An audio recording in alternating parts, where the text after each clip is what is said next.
I had such a cool weekend. I've got to tell you all about it. I spent some time shooting with the Lightfoot Militia in Boise.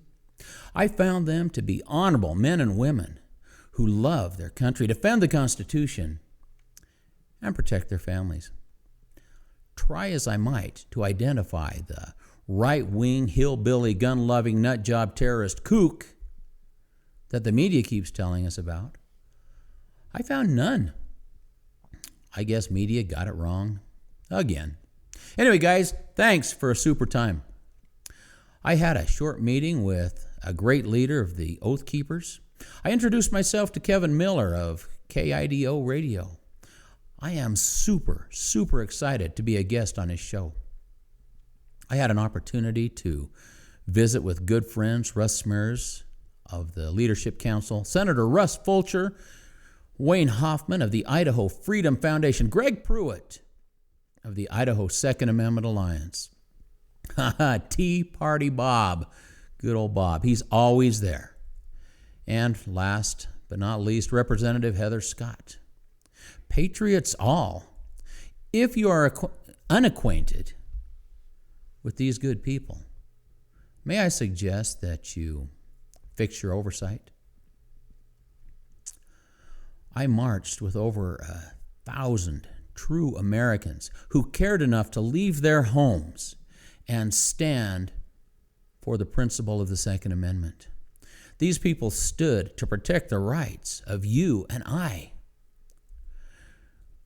A huge high five to everyone who made the sacrifice to do good. I was proud to stand with you on the steps of the Idaho Capitol building. Of most importance, I had a rare opportunity to wrestle with my tiny 1-year-old grandson, Teban. Oh, what a great character he is. It was a wonderful weekend. After the break, we're going to take a look at the good law equation as it applies to a pending Second Amendment bill.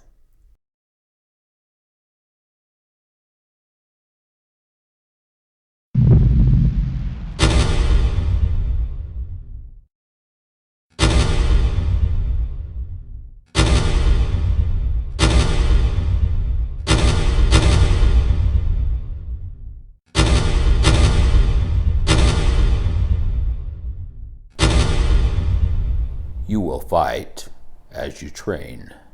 I want to hear from you. I am interested in your comments, your questions, and concerns.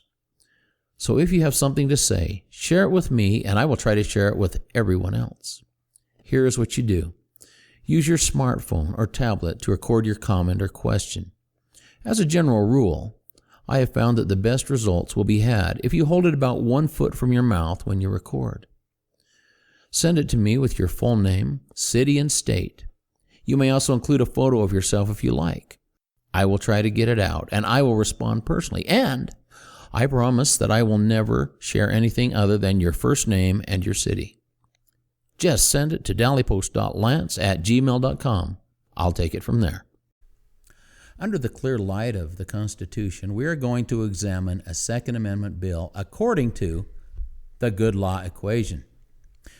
Quick reminder of what that is. It's 4 parts. The first part is that we must recognize that the Constitution of the United States is the only part of our legal code that is known with certainty to be good law. It is good law because religious and moral men went to Philadelphia and they worked to cobble this together. Now, there was genius in that room, but more than would be visible to the naked eye. The most genius intellect in that room was God himself. And this was testified of by most of the founding fathers.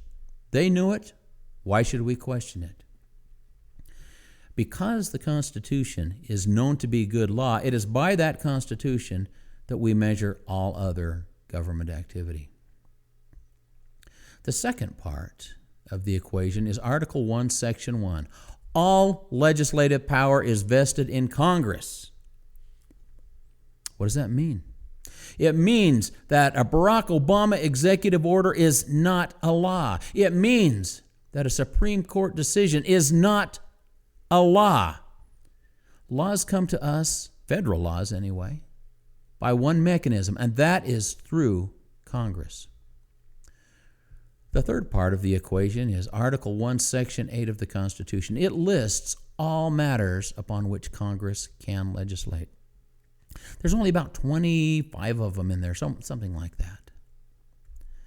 Now, James Madison, author of the Constitution, was clear. He said that the federal powers given in the Constitution are few and defined.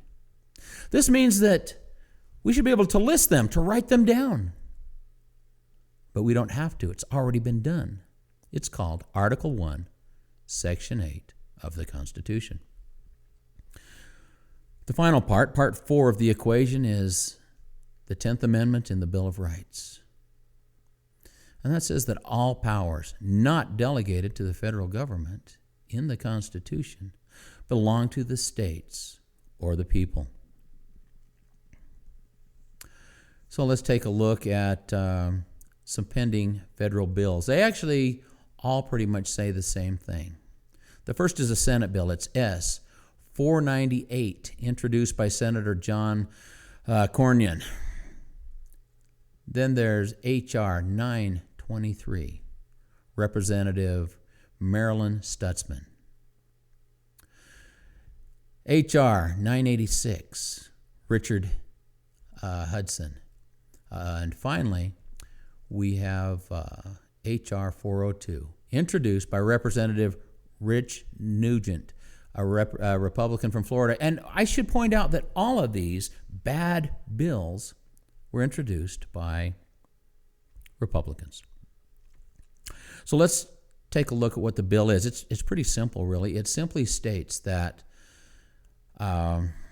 if a person has the right to carry concealed in his home state, then any other states that allow their citizens to carry concealed weapons must also recognize the authorization that person brings from their home state. This seems like a good law on the surface. Man, it would simplify things for me because I travel sometimes. It would really make life easier. But let's examine it under the good law equation because I think there are some dangers here that we probably haven't really thought through. If we look at this bill, the first part of the good law equation is that the Constitution is the law by which we'll measure things because it is the law which God gave his stamp of approval to. Part 2, it says that all laws can only be passed by Congress. Well, in this case, it's a senator and 3 representatives. That's Congress. So we're okay so far. The third part is it says that they cannot pass any laws unless they are specifically granted power to pass that type of law on that particular subject in Article 1, Section 8. And there they run aground. There is nothing in Article 1, Section 8 that grants the federal government the right to pass binding laws, federal laws, which will be binding in the states. It's troubling to me. The NRA, Gun Owners of America, are all behind this. No! They're wrong. They're out of line. It's disappointing to me that so many Americans and so many Idahoans are clamoring to have this law passed. Daniel Webster said it perfectly. He said that the Constitution was written to protect us against the dangers of good intentions. And that is exactly what we have here. We are either constitutional or we're not. If we are willing to violate the Constitution, even in tiny ways, because of good intentions or for bills that we just like, how exactly are we different from Barack Obama? That ought to make you think. Since this bill is backed by good intentions, what are the dangers that Daniel Webster spoke of? Let's have a look. I can think of 3 right off the top of my head. First, expanded federal authority in the states. And what happens when the federal government expands authority in the states? It diminishes, it shrinks state sovereignty. I stumble over that word every time. State sovereignty. I did it again. Anyway, it shrinks, it is compressed, it is diminished, and it's impossible to say. And the third is precedent. You know, the Obama administration is getting ready to argue at the Supreme Court over his executive order which granted amnesty to so many illegal aliens. Now, the problem with precedent is that if the courts make a lawless, unconstitutional ruling that slips through the cracks, then that lawless, unconstitutional ruling spawns more. And why? Because they go back to that bad law and use it as justification for more bad laws. So if we allow the federal government to pass this law, it will set a precedent that the federal government has the right and the authority and the ability to pass binding federal law on the states, in the states. No, we cannot do that. This is too dangerous. It would be nice to have uniformity in state gun laws, and maybe we can, but we need to find a way that does not give the federal government this giant open door. After the break, we're going to take a look at a pending state bill. Not here in Idaho, but it's one that a lot of Idahoans want. I think you'll be surprised. Don't go away.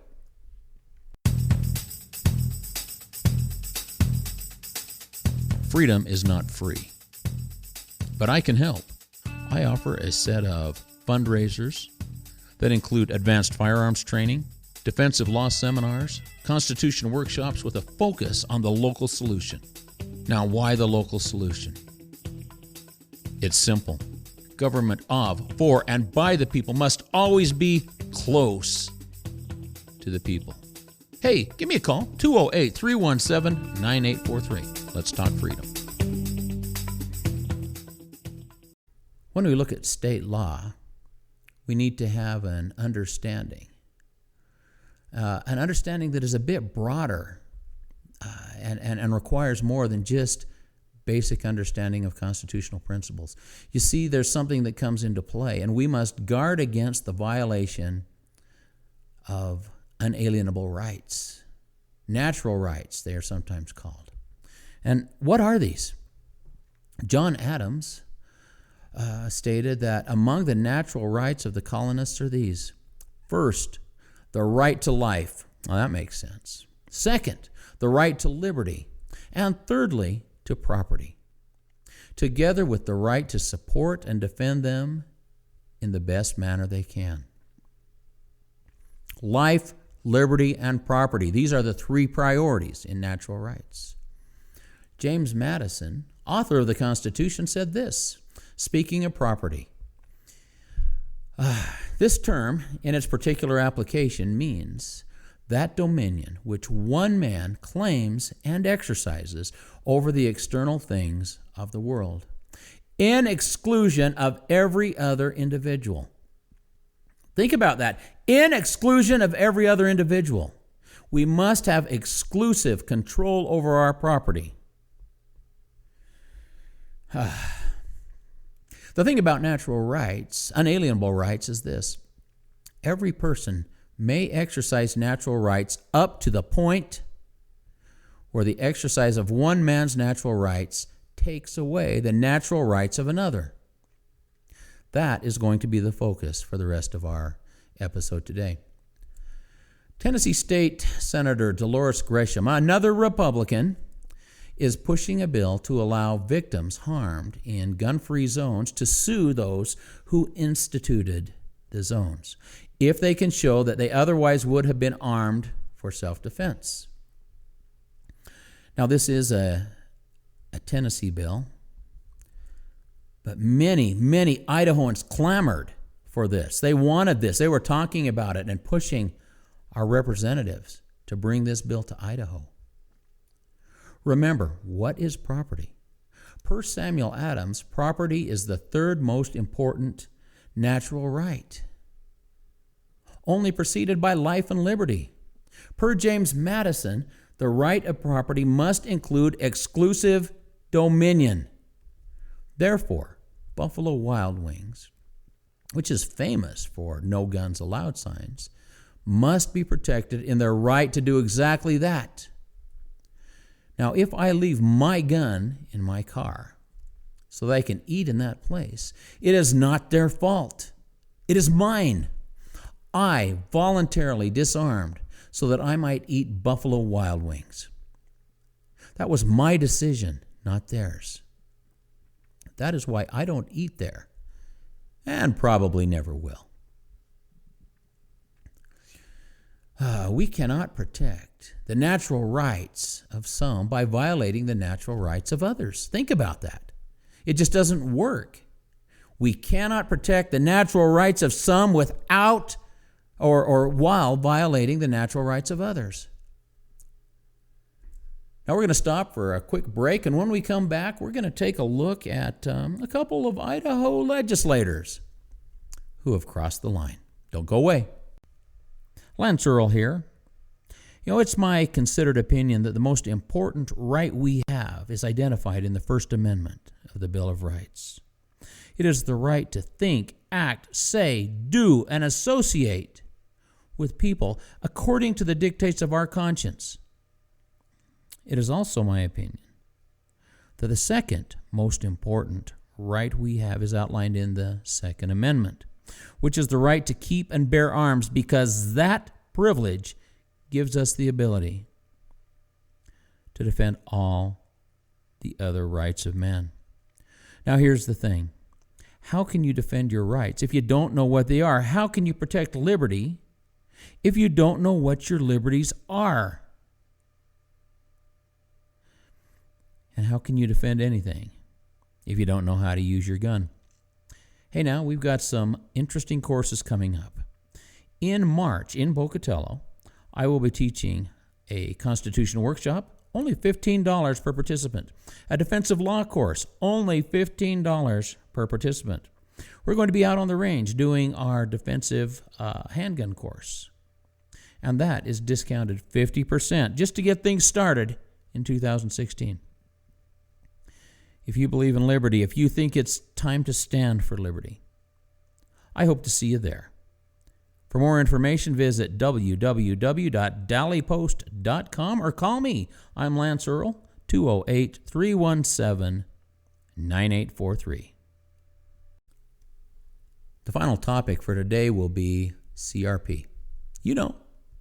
That is where government takes your money and gives it to farmers if they promise to not farm. In other words, they take from one class of people, that's you and me, and give to a special class of farmers who promise to sit on their fat, An examination of CRP using the good law equation clearly shows that the federal government has no right, no authority, no justification, no power to take from us and give to lazy farmers. If we examine it with regard to natural rights, we see that the farmer, through his corrupt agent, the federal government, is depriving us of property. The property of our labor, our money, is our property. Therefore, where is our exclusive dominion over that property? Where is it? Who gives them the right? What gives the farmer the right to deprive us of natural, unalienable rights? Now let's take a look at Representative Ken Andrus and Senator Jim Guthrie, both in the Idaho State Legislature. Some months ago, I challenged both of these men for receiving hundreds of thousands of CRP dollars. A week ago, the Idaho State Journal posted an open letter to these legislators. It demanded that these men justify their participation in these crooked programs. According to the letter, Guthrie responded by not responding. Well, that's typical. That's pretty much the same I got, because he hung up on me. Andrus directed this constituent to an Idaho State Journal article that he wrote in reply to my inquiry. His answer is really hard to believe.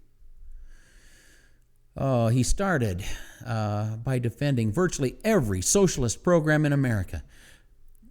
He further stated that a man who he recognized as a literal prophet of God, Ezra Taft Benson, told his father that he was justified in violating the Constitution this way.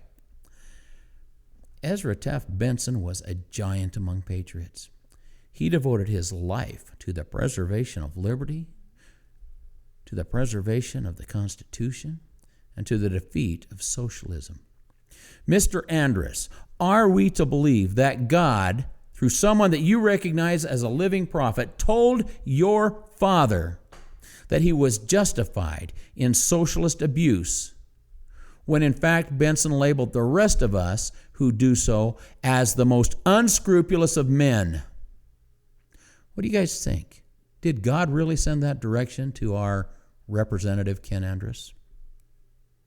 You decide. I'm Lance Earl. I'll see you soon.